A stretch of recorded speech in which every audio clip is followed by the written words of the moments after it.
अपनी शाम की चाय को बनाएं खास, सस्ती, आसान और मज़ेदार रेसिपी के साथ। छोटी मोटी भूख लग जाए या अचानक से मेहमान आ जाए या शाम की चाय के लिए बिस्मिल्लाहिर्रहमानिर्रहीम। अस्सलाम वालेकुम। खुश रहें, आबाद रहें, जहाँ भी रहें, हैप्पी और हेल्दी रहें। तो मैं हूँ इकरा, आप देख रहे हैं कुकिंग विद रफ़िया का चैनल।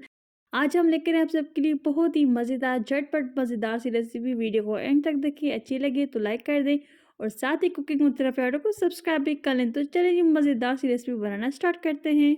तो सबसे पहले डो रेडी कर लेंगे। तो यहाँ पर हमने 2 कप मैदा लिया, यानी कि 250 ग्राम हमने मैदा लिया था। आप इसमें गंदम का आटा भी इस्तेमाल कर सकते हैं। इसके ऊपर शामिल कर देंगे 11 ग्राम इंस्टेंट ईस्ट।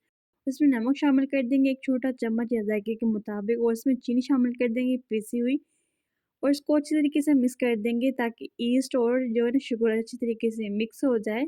अच्छी तरीके से मिक्स करने के बाद इसमें हम 1 अंडा शामिल कर देंगे और इसमें हम पानी शामिल कर देंगे जिसको हमने नीम गर्म कर लिया था। हाफ कप तकरीबन उस पानी का इस्तेमाल करेंगे। अच्छी तरीके से मिक्स कर देंगे पानी और आटे को।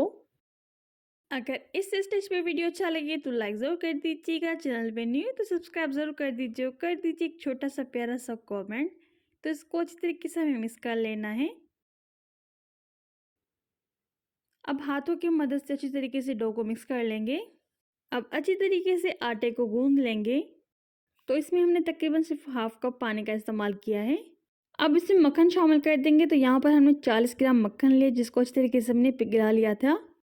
अब अच्छी तरीके से आटे को गूंद लेंगे मक्खन के साथ ताकि सारा मक्खन जो है ना वो आटे में लग जाए। इससे बहुत ही हमारे खस्ता और जो है ना मज़ेदार से स्नैक्स बन के रेडी होगा।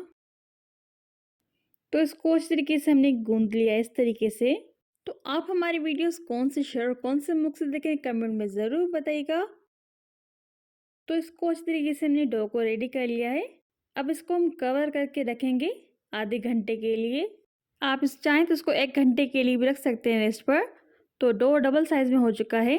तो ये परफेक्ट डो हमारा रेडी हो चुका है। अब इस आटे को अच्छी तरीके से हम काउंटर पर रख के थोड़ा सा गूंद लेंगे आटे को और इसको अच्छी तरीके से बेल लेंगे। इसको बिल्कुल पतला बेलना है हमें, रोटी की तरह। तो इस तरीके से इसको हमने लंबाई शेप में बेल लिया है। वीडियो को एंड तक देखें ताकि आप हमसे भी ज़्यादा मज़ेदार सी रेसिपी बनाकर तैयार कर सकें अपने घर में। तो इसको इस तरीके से हमें कट कर देना है।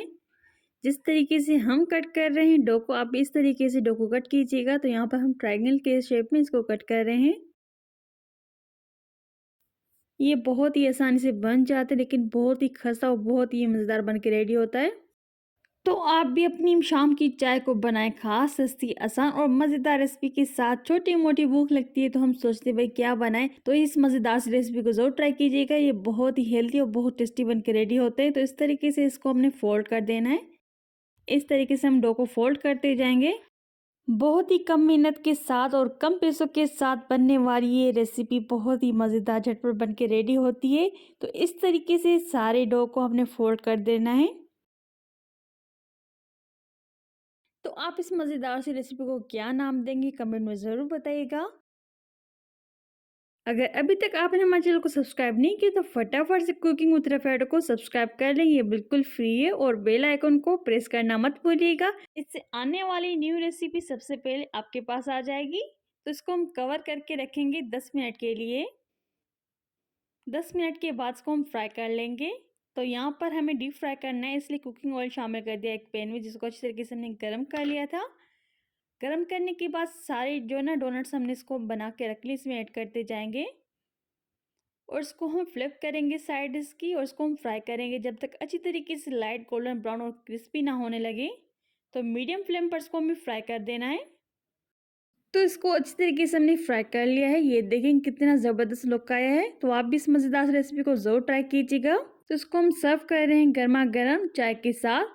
तो आप ये झटपट रेसिपी बनाएं और एंजॉय करें फैमिली फ्रेंड के साथ। अपना बहुत सारा करें क्या मुझे और मेरी फैमिली को हमेशा की तरह दुआ में याद ज़रूर कीजिएगा। फिर मिलते हैं एक नई रेसिपी के साथ। हमें दीजिए इजाज़त। टेक केयर, बाय बाय, अल्लाह हाफिज़।